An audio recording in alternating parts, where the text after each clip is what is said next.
Good morning and welcome again to Peru. Here we are in Piura, just leaving the town this morning after our first night in Peru. Got the pisco sours, very nice. And now it's surprisingly cool this morning, 24.5 degrees. I was expecting a hot ride through the desert of Peru this morning, but the temperature is quite cool. Traffic, as always, is a little bit chaotic in Peru. It's a little bit more disorganised than the other places we go, and you get this sort of situation: the speed humps and broken roadworks, and tuk-tuks, all the usual chaos. But very shortly we'll be out of the town. I'll show you some pictures of what Peru is like. Love the hand signals. No idea what that means. The other thing that's quite useful is these traffic lights with the countdowns that show you this countdown to amber and then the countdown to red. Which basically means you treat everyone like a Grand Prix. Watch this little doggy. I'm missing my dog. Okay, right, so here we go. Heading out of town. I'll tune in a bit later to show you the desert. Okay, so we're now clear of the town of Piura. Now we're on the main road, main Pan American, heading due south. And as I said, we're in the Peruvian desert. So this is just a couple of miles out of town. And you can tell already the landscape has changed dramatically since yesterday. It always comes as a bit of a surprise to people when they come to Peru. They think of Machu Picchu and green mountains and the like, and it always surprises them when they first come that this part of northern Peru is desert. You can see there's a lot of sand about, little shanty town.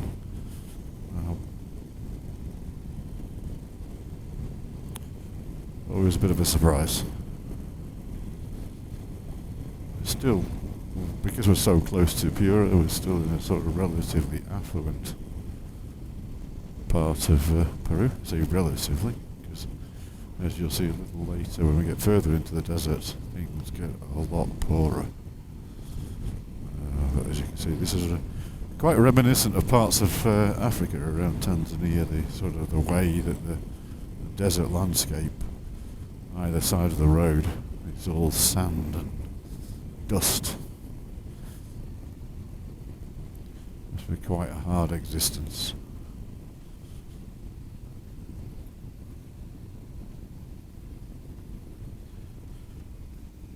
Okay, we have some sort of checkpoint up ahead.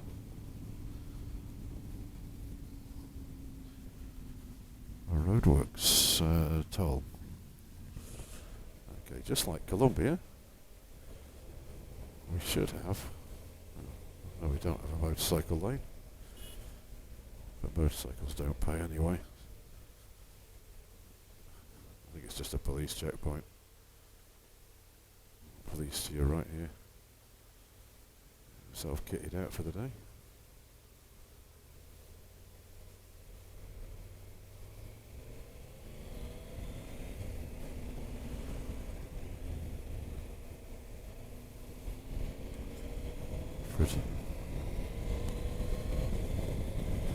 And here we go, heading into the desert.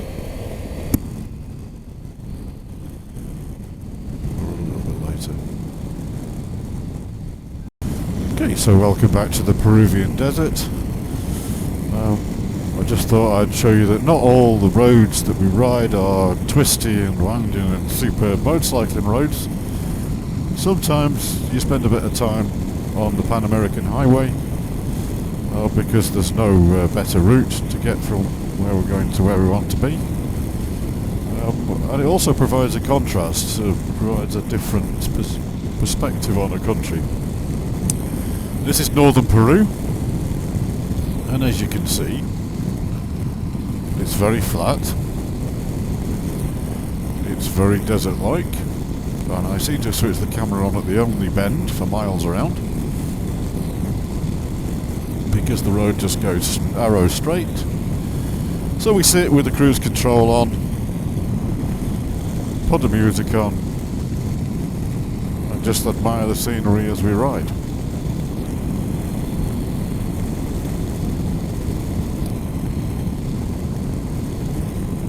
And that's basically it for approximately, well, another 85 miles till we reach Lambayaki. Okay, here we are in Lambayaki. Just stopped at the Lord of Sipan Museum, take loads of photos and have a look at the artefacts there. And now we're sort of heading around the city on the Pan American, and just want to give you a bit of a flavour of what Peru's like. As you can see, it's very dusty, and it's an overcast day today. Usually it's blindingly hot around here, but it's an overcast day, so it's a bit cooler, but there's still quite a lot of dust hanging in the air.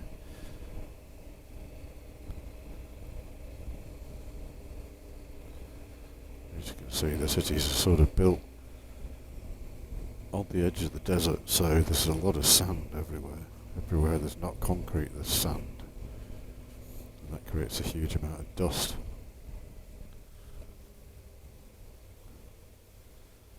And the traffic here really doesn't care. It doesn't look whether it's safe to move, it just moves. So you've really got to have your wits about you. Because the trucks and the cars, they'll just move over on you without any warning whatsoever. With wheel nuts like that, you could take your leg off. And then of course we have the endless hazard of these bloody speed humps. These ones aren't too bad actually, but some of them are really sharp. Yes, he gave me a hand signal there to let me know he was going to come across something. That's unusual, they usually just come across anyway.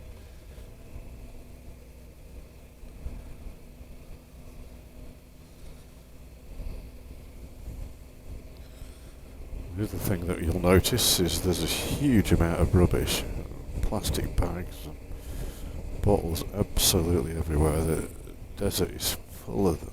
Look at that. It's like we're riding through a landfill. Look at it. It's absolutely filthy.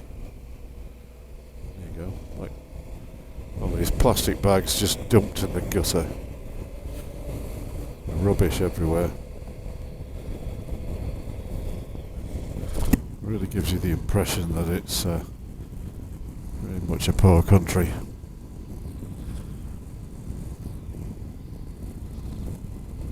But it's different. Not quite the beauty of Ecuador or the friendliness of Colombia, but different.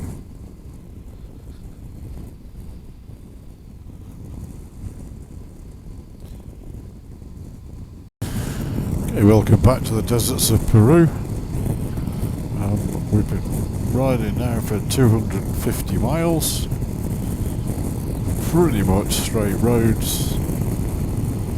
Pretty much desert conditions, as you can see now. But I just thought I'd switch the camera back on one last time before I get to Trujillo. Just to show you here, we have a shanty town off to my left. Little low-lying houses. People living out here miles into the desert. And as you can see, we do have a few hills just to liven the horizon up. But we still have the endless stream of plastic rubbish littering the roadside.